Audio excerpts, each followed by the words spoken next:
Assalamualaikum warahmatullahi wabarakatuh. Apa kabar para penikmat channel YouTube Kang Din Khairuddin? Semoga hari ini selalu diberikan kesehatan dan kelancaran dalam segala urusan kehidupan dunia maupun bekal menuju ke akhirat kelak. Sahabat penikmat channel YouTube, pada video ini kita telah menginjak pada video mengenai thariqah yang selanjutnya, yakni akan membahas mengenai thariqah Qadiriyah. Biografi. Nama Qadiriyah diambil dari nama pendirinya, yaitu Syekh Abdul Qadir Al-Jilani, yang memiliki nama lengkap Al-Imam Muhyiddin Abu Muhammad Abu Sholih Abdul Qadir bin Abi Sholih Musa Jangki Dausat Al-Jilani. Beliau dilahirkan di desa Bushtiru, Kota Jilan pada bulan Ramadan tahun 470 Hijriah atau 1077 Masehi. Dan beliau wafat pada malam Sabtu tanggal 8 Rabiul Akhir tahun 561 Hijriah atau 1166 Masehi di kota Baghdad. Silsilah beliau baik dari bapak maupun dari ibu sambung sampai Rasulullah Shallallahu Alaihi Wasallam. Nasab dari ayah adalah Syekh Abdul Qadir bin Muhammad Abu Sholih Jangki Dausat bin Abdullah bin Yahya Az-Zahid bin Muhammad bin Dawud bin Musa bin Abdullah Al-Thani bin Musa Al-Juni bin Abdullah Al-Mahdi bin Hasan Al-Musanna bin Hasan Al-Sibti bin Ali bin Abi Thalib, suami Sayyidatina Fatimah Az-Zahra binti Rasulullah Sallallahu Alaihi Wasallam. Nasab dari ibu adalah Syekh Abdul Qadir bin Syarifah Ummul Khair Fatimah binti Abdullah Sauma'i Az-Zahid bin Abdullah Jamaluddin Muhammad bin Mahmud bin Tahir bin Abul A'ta Abdullah bin Kamaluddin Isa bin Abi Alauddin Muhammad Al-Jawad bin Ali Ar-Ridha bin Musa Al-Kazim bin Imam Ja'far As-Sadiq bin Muhammad Al-Bakir bin Zainal Abidin bin Husain Asy-Syahid bin Ali bin Abi Thalib, suami Sayyidatina Fatimah Az-Zahra binti Rasulullah Sallallahu Alaihi Wasallam. Beliau dilahirkan di tengah-tengah keluarga yang sudah masyhur keutamaan dan keilmuannya. Ayah beliau adalah seorang ulama yang masyhur keilmuan, wira'i, dan ketakwaannya. Beliau wafat ketika Syekh Abdul Qadir masih kecil. Beliau juga memiliki saudara laki-laki bernama Abdullah, seorang pemuda yang ahli ilmu dan ibadah tetapi wafat pada usia muda, tepatnya ketika Syekh Abdul Qadir meninggalkan Jilan dan memasuki kota Baghdad. Sedangkan ibu beliau adalah seorang perempuan yang masyhur dengan kebaikan dan kemuliaannya. Beliau wafat ketika Syekh Abdul Qadir sudah berada di Baghdad. Sejak usia 10 tahun, Syekh Abdul Qadir sudah dikawal malaikat sebagaimana diceritakan oleh At-Tadafi bahwa Syekh Abdul Qadir berkata, "Sejak kecil malaikat datang kepadaku setiap hari. Aku tidak tahu kalau dia adalah malaikat karena berwujud manusia. Ia mengantarku dari rumah ke tempatku belajar dan menyuruh teman-temanku agar memberikan tempat kepadaku dan dia bersamaku sampai aku pulang. Maka pada suatu hari aku bertanya, 'Siapakah engkau?' Dia menjawab, 'Aku adalah malaikat yang Allah SWT kirimkan kepadamu untuk menemanimu selama di tempat belajar. Padahal setiap hari aku mempelajari sesuatu yang orang lain tidak mungkin mempelajarinya dalam 1 minggu.' Beliau meninggalkan Jilan pada usia 16 tahun dan menetap di Irak hingga mendapat perintah dari Nabi Khidir alaihissalam agar memasuki kota Baghdad pada usia 18 tahun. Pada saat Al-Tamimi wafat, yakni pada tahun 488 Hijriah. Di kota inilah beliau menimba ilmu, melakukan pengembaraan dan bermujahadah hingga tampak keberhasilannya. Syekh Muhammad bin Yahya Al-Tadafi Al-Hambali di dalam kitab Al-Qala'id Al-Jawahir mengatakan ketika Syekh Abdul Qadir tahu bahwa mencari ilmu itu wajib hukumnya bagi setiap muslim dan muslimat dan juga menjadi obat bagi jiwa-jiwa yang sakit, beliau bersemangat untuk menghasilkan berbagai macam disiplin ilmu. Setelah menyelesaikan Al-Quran, beliau belajar ilmu fikih dari 1. Syekh Abu Al-Wafa Ali bin Aqil Al-Hambali, 2. Syekh Abu Al-Khattab Al-Mahfud Qalwazani Al-Hambali. 3. Syekh Abu Hasan Muhammad bin Al-Qadhi Abu Ya'la Muhammad bin Husain bin Muhammad bin Farah Al-Hambali. 4. Syekh Abu Al-Qadhi Abu Sa'id Al-Mubarak bin Ali Al-Mukarrimi Al-Hambali. Sedangkan ilmu adab, beliau belajar dari Syekh Abi Zakaria Yahya bin Ali Al-Tibrizi. Beliau mendengar hadis dari 1. Syekh Abu Ghalib Muhammad bin Al-Hasan Al-Baiqilani. 2. Syekh Abu Sa'id Muhammad bin Abdul Karim bin Kasyisa. 3.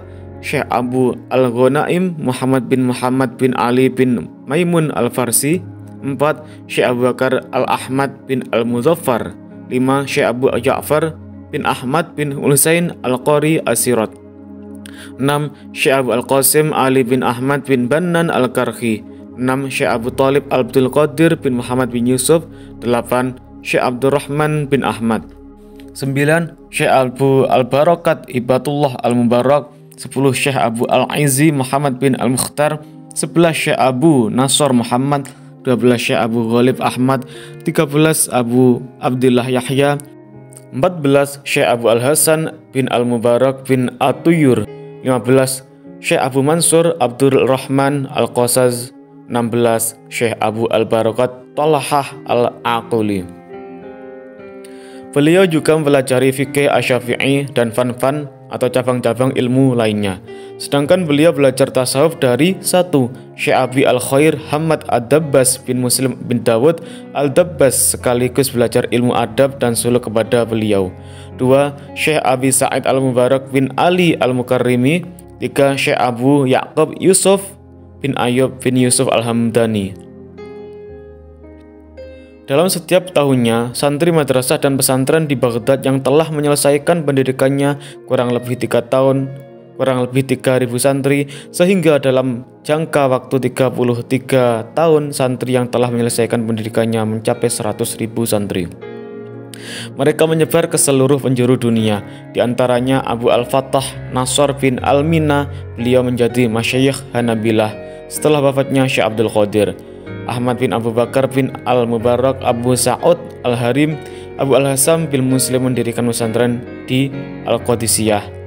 Mahmud bin Utsman bin Makarim Al-Nu'al Umar bin Mas'ud Al-Bazaz, yang banyak sekali khalifah yang bertaubat di atas bimbingan beliau. Abdullah Al-Jabai yang berasal dari desa Jabah, Libanon. Sebelumnya beliau adalah orang Nasrani yang diboyong ke Damaskus, kemudian masuk Islam, yang mana oleh Zainuddin Ali bin Ibrahim bin Najah, salah satu sahabat Syekh Abdul Qadir, dibeli kemudian dimerdekakan dan mengirimnya ke Syekh Abdul Qadir di Baghdad pada tahun 540 Hijriah untuk belajar ilmu agama dan menetap di sana hingga Syekh Abdul Qadir wafat, yang kemudian disusul oleh Al-Muwafiq bin Qudamah penyusun kitab Al-Mughni. Kemudian beliau berangkat ke Asbihan dan mengajar di sana hingga beliau wafat pada tahun 605 Hijriah.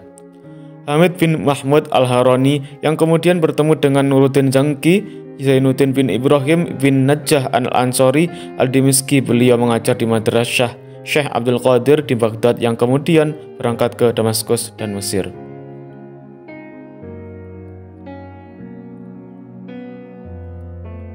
Termasuk santri beliau adalah Ahmad bin Al-Mubarak Al-Marqa'ati, Muhammad bin Al-Fattah Al-Harami. Kedua-duanya menjadi pembimbing madrasah Syekh Abdul Qadir di Baghdad. Syekh Abu Al-Fatih Al-Harawi menjadi pembimbing karena berkhidmat kepada Syekh Abdul Qadir. Beliau mengatakan, "Aku berkhidmat kepada Syekh Abdul Qadir selama 40 tahun, dan selama itu aku menyaksikan Syekh Abdul Qadir mengerjakan sholat subuh dengan wudhunya sholat isya. Dan ketika beliau hadas, seketika itu juga beliau wudhu dan sholat 2 rakaat. Setiap mengerjakan sholat isya, beliau masuk ke ruang khalwat dan tidak seorang pun boleh masuk, sedangkan beliau tidak keluar kecuali ketika fajar sudah terbit." Dan termasuk murid beliau adalah Su'aib Abu Madian, Abu Amr Utsman bin Marzuk bin Humaid bin Salamah Al-Qurashi. Beliau menetap di Mesir dan menjadi guru di sana, dan pernah melaksanakan ibadah haji bersama dengan Syekh Abdul Qadir. Imam Al-Sadnufi menyebutkan dalam kitab Baljah Al-Asrar ulama-ulama besar dan para wali yang telah belajar ilmu dan thariqah dari Syekh Abdul Qadir. Kebanyakan dari mereka adalah ahli fatwa, ahli hukum, atau orang yang mumpuni di bidang ilmu syariat khususnya hadis, fikih, dan Al-Quran. Murid-murid beliau yang ahli dalam bidang hukum adalah 1. Abu Ya'la Muhammad Al-Fara', 2. Qadhi Abu Qudah Abu Hasan Al-Ali, 3. Qadhi Abu Muhammad Al-Hasan, 4. Qadhi Al-Qudah Abu Qasim Abdul Malik bin Isa bin Darbas Al-Maridini, 5. Al-Imam Abu Amr Utsman, 6. Al-Qadhi Abu Talib Abdul Rahman Mufti Irak, 7. Syekh Al-Qudah Abi Fattah Muhammad bin Al-Qadhi Ahmad bin Bakhtiar Al-Wasiti yang dikenal dengan sebutan Ibnu Al-Munadi. Murid-murid beliau di bidang fatwa yakni 1. Abu Abdullah Muhammad bin Samdawaih Al-Sarfini, 2. Ahmad bin Muhammad bin Samdawaih Al-Sarfini, 3. Abu Bakar Abdullah bin Nasr bin Hamzah Al-Tamimi Al-Bakri Al-Baghdadi, penyusun kitab Al-Anwar An-Nazir fi Ma'rifati Akhbari Syekh Abdul Qadir. 4. Al-Imam Abu Amr Utsman bin Ismail bin Ibrahim As-Sa'di, 5. Al-Hasan bin Abdullah Al-Dimyati, 6. Syekh Al-Fuqaha Abu Abdullah bin Sanan, 7. Al-Alamah Abu Al-Baqa Muhammad Al-Azari Al-Sarfini, 8. Al-Alamah Abu Al-Baqa Shalih Bahauddin, 9. Al-Alamah Abu Al-Baqa Muhammad bin Husain bin Al-Khbari Al-Basri Al-Darir, 10. Abu Muhammad Al-Hasan Al-Farisi, 11. Abu Karim Al-Farisi, 12. Abul Fadl, 13. Ahmad bin Saleh bin Syafi'i Al-Hambali, 14. Abu Ahmad Yahya bin Barokah bin Mahfud Al-Daibaqi Al-Babishri Al-Iraqi, 15. Abul Qasim Khalaf bin Iyasi bin Abdul Aziz Al-Misri, 16. Najmuddin Abul Faraj Abdul Mun'aim bin Ali bin Nasir bin Syuqail Al-Harani. Murid-murid beliau yang terkenal ahli fikih: 1. Muhammad bin Abi Al-Makarim Abu Fadl bin Bakhtiar bin Abi Nasr Al-Yaqubi, 12. Abu Abdul Malik Ziyan bin Abu Al-Ma'ali Rashid bin Nabhan Al-Iraqi, 13. Al-Imam Abu Ahmad yang terkenal memiliki banyak kelebihan karya tulis dan karamah, 14. Abu Al-Faraj Abdul Rahman Al-Ansari Al-Khazraji yang dikenal dengan sebutan Ibnu Al-Hambali, 15. Al-Mufti Abu Ali bin Abdul Rahman Al-Ansari Al-Khazraji, 6. Abu Muhammad Yusuf bin Al-Muzaffar bin Suja' Al-Aquli Al-Aziji Al-Sahari, 7. Abu Al-Abbas Ahmad bin Ismail Al-Aziji yang dikenal dengan sebutan Ibnu At-Tabal, 8. Abu Ar-Ridha Hamzah bin Abu Al-Abbas Ahmad bin Ismail Al-Aziji, 9. Muhammad bin Ismail Al-Aziji, 10. Abu Al-Fattah Nasr bin Fatayan bin Mukhtar bin Mutahhar Al-Musni, 11. Ali bin bin Abi Tahir bin Ibrahim bin Najah Al-Mufassir Al-Wa'idh Al-Ansari, dan masih banyak lagi yang lainnya. Murid-murid beliau yang hafal Al-Quran dan ahli hadis fiqhiyah yaitu: 1. Abu Hafs Amr bin Abi Nasr bin Ali Al-Ghazal, 2. Al-Imam Muhammad Mahmud bin Utsman Al-Ni'al, 3. Al-Imam Abu Ishaq Ibrahim bin Abdul Wahid Al-Maqdisi, dan masih banyak yang lain. Sedangkan murid-murid beliau yang menjadi guru thariqah: 1. Abu Al-Sa'ud Ahmad bin Abu Bakar Al-Harami yang dijuluki Sirajul Auliya, 2. Al-Syahid Abu Abdullah Muhammad bin Abu Ma'ali, 3.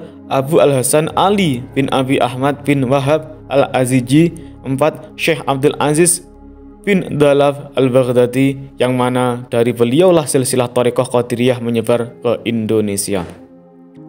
Karya-karya beliau diantaranya: 1. Al-Ghunyah li Talib Al-Tariq Al-Haq, 2. Futuhatul Ghaib, 3. Al-Fatur Ar-Rabbani wal Faid Ar-Rahmani, 4. Al-Fatur Ar-Rabbani fi Halli Al-Fazi Al-Zanjani, 5. Al-Fatur Ar-Rabbani lima dola fihi Al-Zarjani,